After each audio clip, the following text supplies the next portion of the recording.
семье Любови Петровой табани – одно из самых любимых блюд. Быстро, сытно, а как вкусно! Любовь Григорьевна с нежностью и трепетом вспоминает свое детство, где особое место занимает дом, наполненный ароматом табаней. Мама хлопочет у печки, а потом на радость детям выносит стопку горячих, румяных солнышек, то есть табаней. В детстве мама частенько угощала табанями, а вышла замуж, сама начала баловать своих детей, а теперь и внуков, говорит Любовь Григорьевна. Табани, мне кажется, это не праздничная была еда, это была обыденная, просто еда. Раньше печи топили каждый день, потому что в печи готовили не только еду, но еще и варили картошку, нагревали воду для скотины. И потом уже, и вот каждый день они, получается, топили печку, и вот тут перед печкой семью надо было чем-то кормить, и чаще всего это было вот табани у нас. Табани, или же это были шанги, но перед печкой, не после печи. Ну и вот в воскресенье, как всегда, если это воскресенье, выходной день, отец уже сразу нас рано будил. Я даже не помню, может быть, это в 6 часов, может, в 7 часов это было, потому что им же на работу надо было, печка должна быть протоплена. Он будил, и все мы садились в зал, чтобы покушать табани. И эти табани, ну, перед тем, как покушать, они, конечно же, вспоминали усопших. Табани – традиционное удмуртское блюдо, лепешки из кислого теста, немного напоминают блины или оладьи. Слово «табань» произошло от удмуртского слова «таба» – сковорода и «нянь» – хлеб, так как традиционно выпекали на сковороде. Табани едят горячими с зыретом. Зырет – это своеобразный соус для табаней. Они могут быть сладкими и солеными, творожными, картофельными, из яиц с молоком, но не везде использовали зыреты. Как говорится, дело вкуса. Табани мы ели с чем? Зырета почему-то я не знаю. У нас зырет не делали вот в Увинском районе, вот в моем доме лично. У нас мама не делала. А так мы ели со сметаной. Была сладкая вода, вот просто сладкая вода. И еще капустный рассол, куда клали хрен натертый и масло подсолнечное. Вот макали именно вот туда эти табани. И так как, наверное, может, зырета не было, поэтому были табани разные. Мама любила сама очень грибы, и поэтому были грибные табани, были рыбные табани. Отец очень любил с картошкой. Вот такие разные были табани у нас. И еще перед тем, как за стол сесть, а на стол обязательно еще ставили квас. Это вот раз поминали они усопших, да, и перед тем, как начать табани кушать, вот пробовали вот этот квас. Свекровь у нас тоже стряпала табани, но уже тут зыретом. Вот я научилась уже у нее зырет. Научилась то, что именно тут посыпают луком табани. Тоже вот это вкусно очень. Ну и потом семья у меня где-то я увидела с мясом и с луком. Очень любят, и поэтому я это тоже практикую. Даже больше практикую. А вот разные остальные начинки так, ну, кому? Это же на любителя получается, на любителя. Вот так. И балую своих.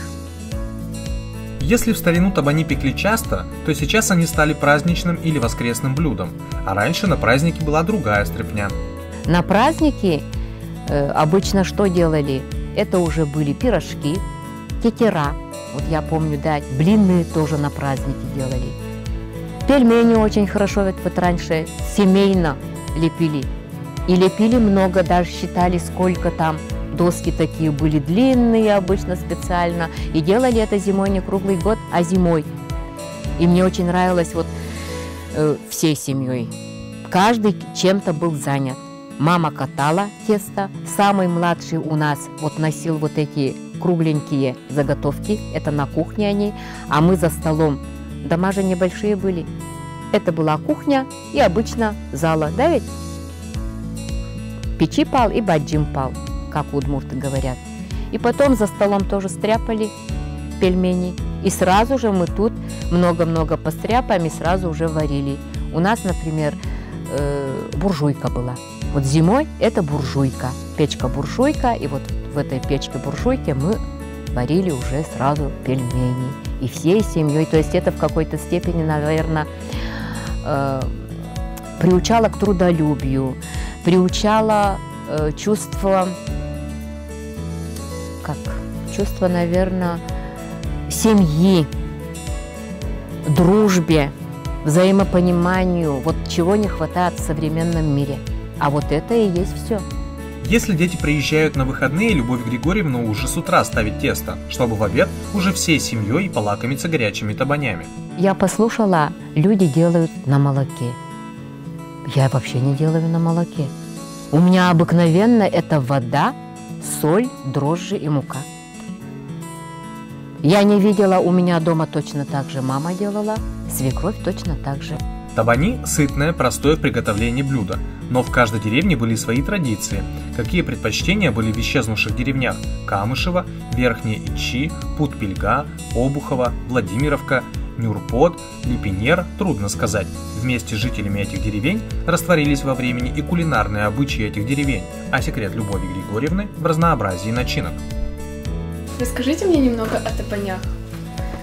Софья, я знаю так-то, да, что любишь ты табани. Я частенько тебя приглашаю в гости. Табани обычно, вот если в моем детстве мама у нас готовила табани, и обычно мы ели со сметаной, обычно сладкая вода была. Дальше моя мама любила табани с разными вот начинками. Сверху, допустим, например, рыбные были. Обычно вот как табани чуть-чуть попекли, да, ведь с одной стороны, потом повернули, и с этого кладут уже рыбу и немножко лук. Вот это одна из начинок. Вторая начинка была, это грибные табани. Вот я тоже сделала грибные табани. Затем отец у меня очень любил картошку. Почему-то табани пекут, и на табани обычно еще клали вот такую пюре картофельное. Но оно обычно было заправлено не сливочным маслом, а подсолнечным. Раньше вот в советское время подсолнечное масло не такое было, как нынче. Оно с бочки было и очень вкусное, подсолнечное масло. А вот сюда я, когда замуж вышла, здесь делают зыретом. У нас в деревне, в моем детстве, почему-то не было зырета. А тут вот зыретом мы ели. Очень любят тут просто сверху посыпать луком, вот из лука. И потом я сама люблю еще с мясом, с луком. Но обязательно, чтобы не просто мясо там было, а лук тоже. И еще вот есть вот такое. Это лук и яйца. Тоже очень нежные, такие табани получаются вкусные. Вот. Очень интересно. Как гласит пословица, была бы охота, заладится любая работа. Сейчас сковородки, пусть они погреются. А потом смажем их. Так, занесла дровишки-то? Поставь сюда, положь. Так, давай немножко мы добавим. Возьми, пожалуйста, поленко одно. Подкинь печку туда далеко. Так, все. Немножко тут это вот таким образом сделаем. Подправим. Так, теперь возьмем Масло.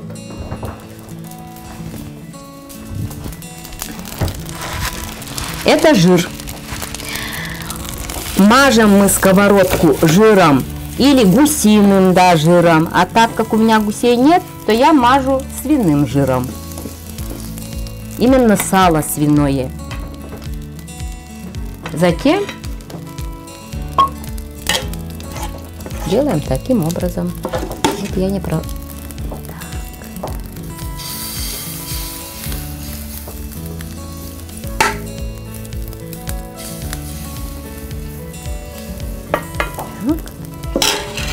Поставим это вот сюда. Это вообще перегрелось уже. Можешь теперь делать сама. Пробуй. Встаешь, как я же. Вначале вы Да. сказали, надо смазать. Да. Берешь, да, ведь? Тихонечко, не обжигайся. Так, Так, достаточно? хватит, да. Так. Угу. Вот так вот надо, Да. Взяла ты вот таким образом. Держи. Вот таким образом. Давай вот таким образом. Держи. Давай наливай, я тебе помогу. Бери хорошо. Угу. Так, так. Надо еще добавить? Давай. Угу. Все. Можем давай рыбные сделать. Хочешь? Давайте. Значит, сразу добавляй рыбу. Возьми. Так, 3 рыбки. Просто. Да, раз, вот так рыбку. Так.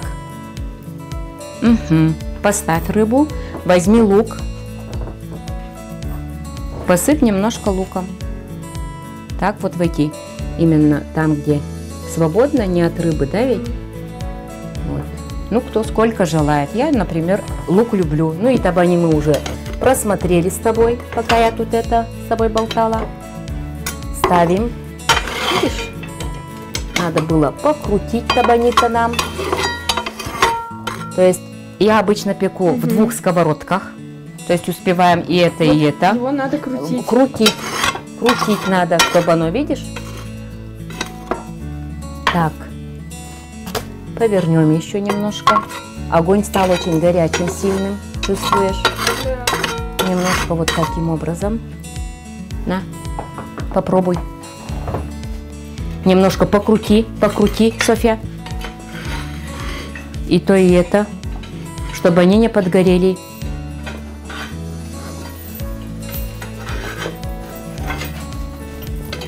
Так, то можно убрать уже, которые без начинки. Так, поставила.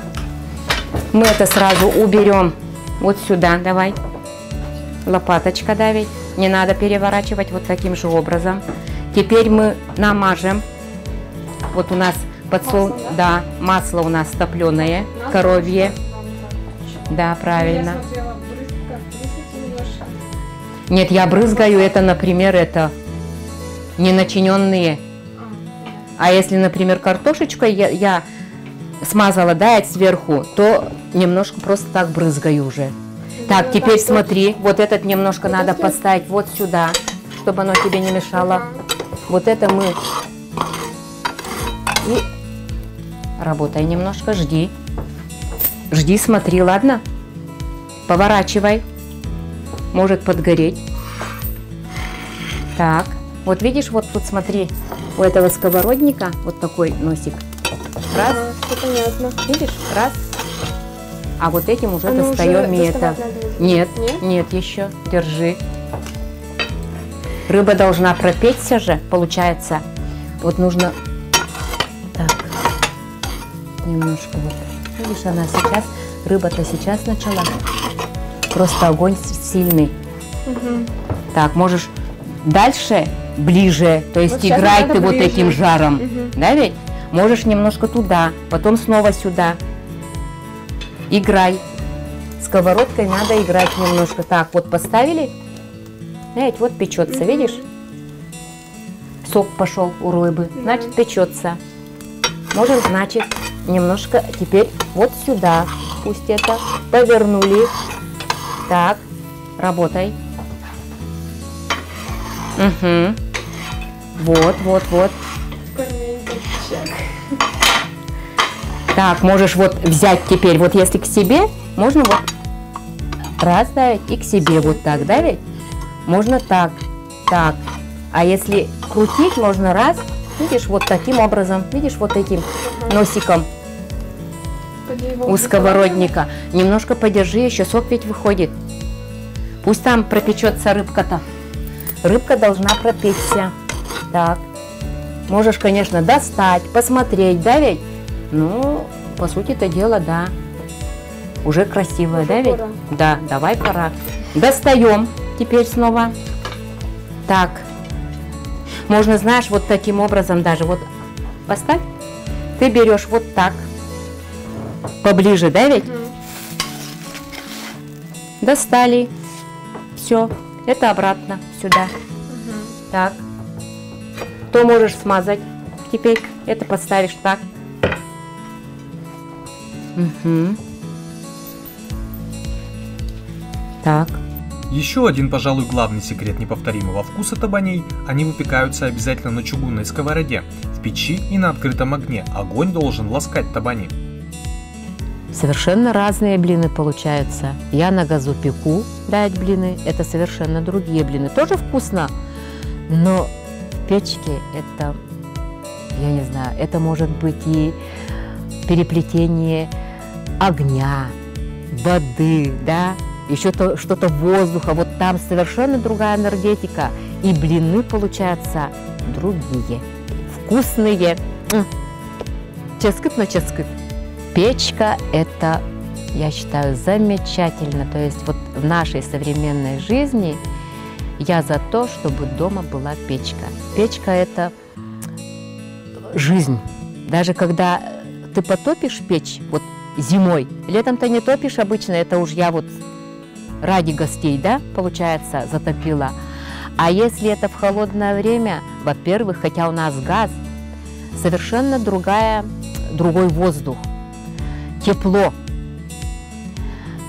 У меня внуки очень любят залезть туда на печь. Вы видели, там у нас лесенки специально сделаны. Да даже когда стоял вопрос, вот может убрать нам печки, многие убирают сейчас печки, мы, значит, с мужем как решили, что недалеко уже у нас старость, что самое хорошее это, наверное, печь, затопил печь, там тепло, мы пошли на печку залезли, телевизоры сейчас с пультом. Смотри, можешь отдыхать, спать, читать и погреть можно спину, если там заломило где-то что-то. Раньше же как, вот в моем детстве, печка это была все. Если идет свадьба, где были дети? На печи. То есть свысока, с высоты, никому не мешают, смотрят, что делается. Ушли гости, вот этот стол уже был полностью наш. Но основная функция печи – это приготовление пищи. Только в печке получается великолепная выпечка. Возможно, поэтому удмуртские перепечи, милим и, конечно же, табани завоевали сердца жителей не только Удмуртии, но и гостей. Ай да табани! Кому не нравятся они?